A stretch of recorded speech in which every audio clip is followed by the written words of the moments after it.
Hey everyone, welcome back to my channel Shout Out to Books, and those who are new to the channel, welcome to my channel where we discuss anything, everything related to books, plot, stories, fun and whatnot. And hope you liked my earlier videos. Make sure to subscribe to my channel and do not forget to press the bell icon to get the notifications of every video that I post. Today, I'm going to discuss the book which is a non-fiction but way more interesting than fiction, because my personal favorite is always a fiction. I prefer fiction more than non-fiction because I find non-fiction to be a little bit, if it is a self-help book, generally I don't get invested as much as I get invested in fiction. But this book is actually somewhat more interesting because of the way it is written, and it's none other than Shoe Dog by Phil Knight. So you must have heard Phil Knight because he is the co-founder of Nike. Again, a very famous, very amazing organization, a shoe company. How he started his business and what are the hardships he faced, that's all mentioned in this book. But it's not at all boring. It's not mentioned in a way that it's like he is talking about himself or anything in that sort. It's actually a memoir. It will keep you hooked to it. You will end up binge reading it actually, because the story is so interesting and he is a great storyteller. So while reading it, you may feel as if your grandpa is telling you a story of his success. And that's what the intent of this book is, because he wanted to let new generations know what success looks like. Because nowadays I see that people seem to think, or we end up thinking, that a success is something that we achieve overnight or anybody achieves overnight, because the stories revolves around us. Media portrays it like that, but it's not this truth, right? Everybody, even if you read any autobiography by any entrepreneur who has been a successful entrepreneur, who is some a famous figure worth billion like Phil Knight, you will see that success is not an overnight thing. This is a journey, a span which takes around 10 to 15 minimum years for people who are actually very creative. I'm not sure what will happen to the people who are not creative, but it takes that much of time. What success actually looks like, you will get to know in this book.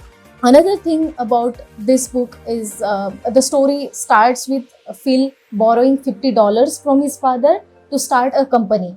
Now, the company he starts is actually an import company. He goes to Japan, he meets some people, and in this scene, he doesn't have a company. And he ends up telling the name of company as Blue Ribbon, something that he got during his school days. That company till now doesn't exist.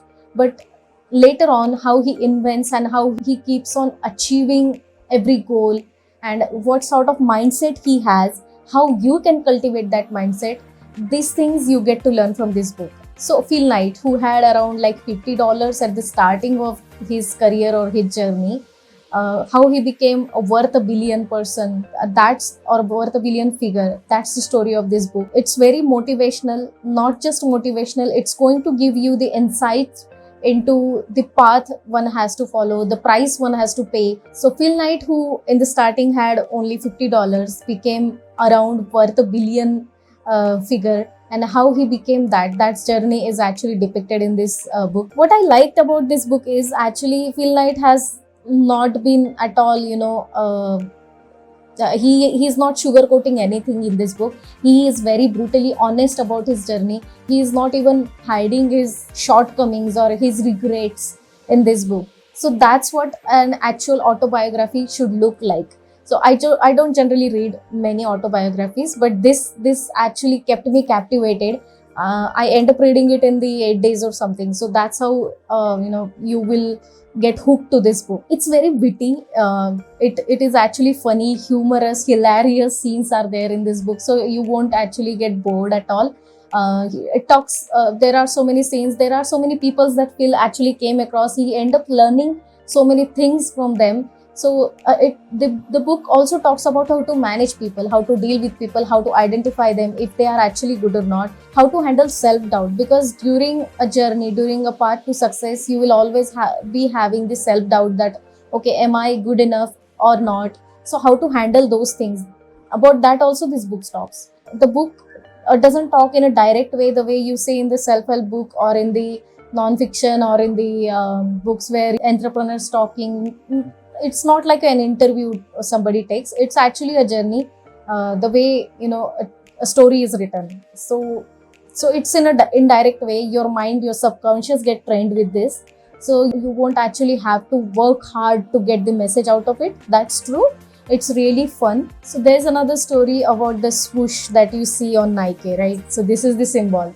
So actually it was designed by a student who was paid only $35 to design it, and later on it becomes this renowned, very famous sort of sign. If you see it anywhere, you will immediately remember Nike. Another thing is Nike's name, how they gave this name to this company. Earlier it was Blue Ribbon, right? So how did they give Nike? How did they come up with Nike? So that's what this, there is a story about that as well. I would have loved it if it was beyond 1980. You will see chapters named as year. You won't see chapter 1, chapter 2, chapter 3, which is really interesting. So every year what happened with his journey, with his organization's journey, it talks about that. You will see chapters like this, 1970. So these are the chapter names. There are so many interesting quotes, interesting thought, interesting ideas about how you deal with people, how you approach any new idea, approach any path where you find it really difficult in the starting. So what sort of mindset you should have. So that's what it talks about. I even have made some notes, I like to make those notes. You will see that it says fail fast. So this is actually very interesting, sort of a slogan that you should always remember. If you want to succeed in anything, try to fail fast. Because so basically try many things. You will see failure, which is fine. But if you see failure, if you fail sooner, you will be able to deal with it sooner, or you will be able to minimize the impact of that failure. So that's how it is asking you. You will end up learning so many things during the way you are getting failed. At the end of the failure, it's always a success, a golden success where it's really worth it. So that's how he is saying that fail fast, and he is actually giving this message to the younger generations after him. Try to fail fast. So basically start sooner. You have ideas, don't wait for some opportunities to come, and don't wait for some miracle to happen that you will end up implementing that idea. That's not how it works. He's telling you to start sooner with this. Fail fast. People don't tell people how to do things. Tell them what to do and let them surprise you.